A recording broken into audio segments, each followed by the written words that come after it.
Hello guys, and welcome back to my YouTube channel. My name is Cynthia, and on this channel I talk about nursing, lifestyle. I do a bit of vlogging and any other thing that interests me. And on today's video I'm going to be sharing with you all the NHS hospitals that are currently employing or have a vacancy for care work assistants or healthcare assistant or carers from overseas who do need a tier 2 visa, which is known as the new health and care visa. If you are interested in getting this visa and working in the UK, make sure you stick around this video and then watch it to the end.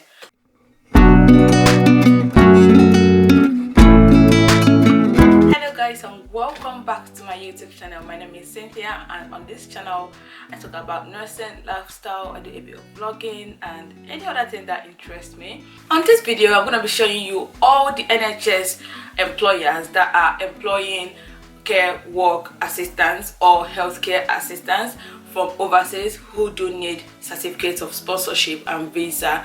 So for those that don't know, NHS stands for all the public hospitals in the UK. Is under NHS, so it's called National Health Service. So currently they have started recruiting care workers from overseas, and this is something that some care homes and agencies have been doing before, but then the NHS has joined also to recruit from overseas. So before I go ahead with this video, I would just like to talk about the red list countries a little bit, because I've got like questions about, oh, can I apply? Because some of the countries or most of the countries in Africa are, under the red list labeled countries in quotes. So, and people think that, oh, I can't even apply because we are under the red list countries. That's not true. You can apply alone. You can apply as an individual. The only thing is, red list in quote means that here means that employers cannot come back to or down to Nigeria or Ghana to like employ actively or hold like a seminar or sessions or like, you know, actively recruiting. But if you apply on your own individually and you say, oh, I want to work in the UK, and you're happy with the terms and conditions, you're happy with the contracts and every other thing, yes, you're good to go. You can apply. The red list there doesn't mean you can't apply. You can apply, but the only difference is that they can't come down to Africa to recruit actively, and also they can't do the applications for you or maybe submit everything. You have to be the one to like submit it. So that's only the difference, because I remember when I came as well, that was like years back, we were able to use the agencies. We were able to like submit our documents for them, and they do the whole job for us. So that's the only difference. They're not allowed to do that anymore. But if you do yourself, you submit your application yourself, you do your credentials, you do everything yourself, you're good to go. The red list there doesn't really mean that you can't be employed. So if you are seeing these applications that I'm about to tell you about and you're interested in them, go for them, go for it. Even if you're a nurse or healthcare assistant, doesn't mean that you just go for them. So far you're applying for it like personally and you're happy with everything. It's your decision, it's your life, so no one is stopping you. So before I show you the hospitals and the vacancies, I would like to tell you all to please look at your contracts and look at your the vacancies properly before you apply, and make sure you're happy with it, and don't just apply for anything because you're desperate for a job or something like that. This is about your life, isn't it? It's about your life, so you don't want to lose anything by going for something because just you're desperate. So the first hospital that is trying to recruit now from overseas, no matter where you are, the red list country, anywhere at all, and they're happy to give sponsorship, is, so the first job is this one from United Lincolnshire Hospitals, and it's an NHS trust, so it's a hospital, and the main area for the job is healthcare support. It's a healthcare support worker, and is on a band 2 salary scale. And yeah, so let me mention this. Nurses start as a band 5, so healthcare assistants start as a band 2, and this means like levels of payment or salary or seniority kind of. So as a healthcare support worker, you either start at band 2 or senior healthcare support worker starts at band 3. And this is a permanent post, and hours are available for full-time, part-time, flexible working, 18,546 to 19,918 per annum. And then the main duties of these jobs are listed here, and you can have a look on them. And as you can see, they said this is a great opportunity to develop a career where you will be fully supported with your training and development, starting with your care certificate within the first 12 weeks of employment. So if you've already had your care certificate, this is an added bonus for you, and you can go ahead apply for this job. And then down here it writes about the qualifications, the previous experience, and all of that. So go ahead, look at this job. If it's something that you've been interested in, you apply. The competition is going to be there, but then if you don't apply, you don't know how it is, right? And here you can see they said applications from applicants who meet the current criteria for the tier 2 sponsorship to work in the UK are welcome. So why not apply for it? Go for it. It's in a hospital, and the pay is not bad at all for a band 2, and all the hours is there, like the full-time hours, the part-time and bank hours are also available. And the next vacancy is this one from Hertfordshire Hospital, and the main area is on the mental social care area, and the grade is 4. But for this one, it's a fixed term contract and for 9 months secondment. So this job, you can apply if you need a sponsorship visa, but bear in mind that it's a fixed term, so it lasts for 9 months. So this one is more or so available for, I would say, more important, or would be more beneficial for people that are already in the UK, but they require some kind of sponsorship or visa sponsorship, or people that just graduated from the uni, and you need some sponsorship to work. You can apply for this job, and the salary is very, what I'm seeing here is very good. It's almost like a band 5 nursing salary, so it's like 22 to 24 thousand pounds, more than that per year. And the vacancy is closing on the 11th of this month, so apply for this. The vacancy is closing next week.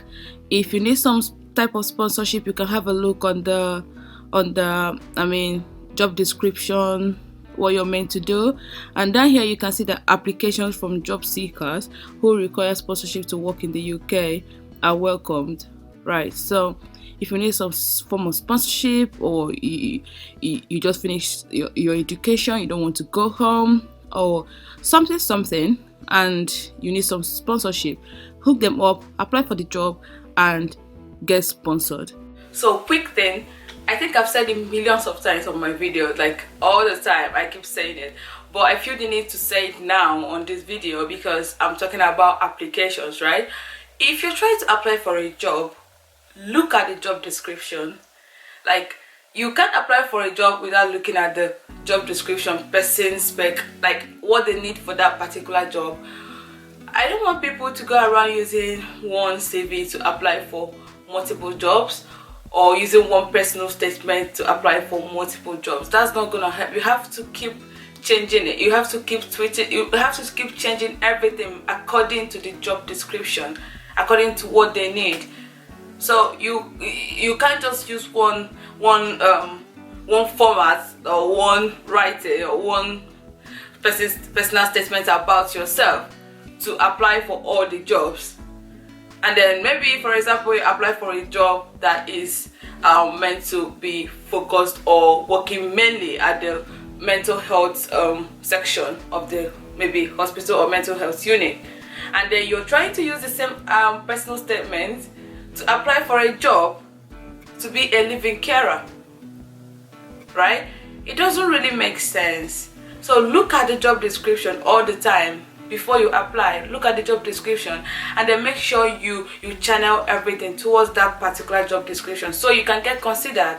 You can be a nurse and still be able to work in the medical unit, still be able to work in the surgical unit, you know what I mean, still be able to work at the outpatient unit. But that doesn't mean that when you're applying for these 3 different jobs you're going to use the same format. No, you have to change it and then tell the employers like what you've been doing as a surgical nurse, what you did as a medical when you were working at the medical unit, and then what you're gonna do as, you know what I mean. So you have to switch it and then tell them, or say on your CV what you have done or your experiences or what you think you can do if you're employed on that specific job role according to the job description. The next job is this one from Harrogate and District NHS Foundation Trust, and it's a band 3 job. So this is what I'm talking about when I say banding. So as you can see, we've seen a band 2, we've seen a band 3, and we've seen a band 4 job.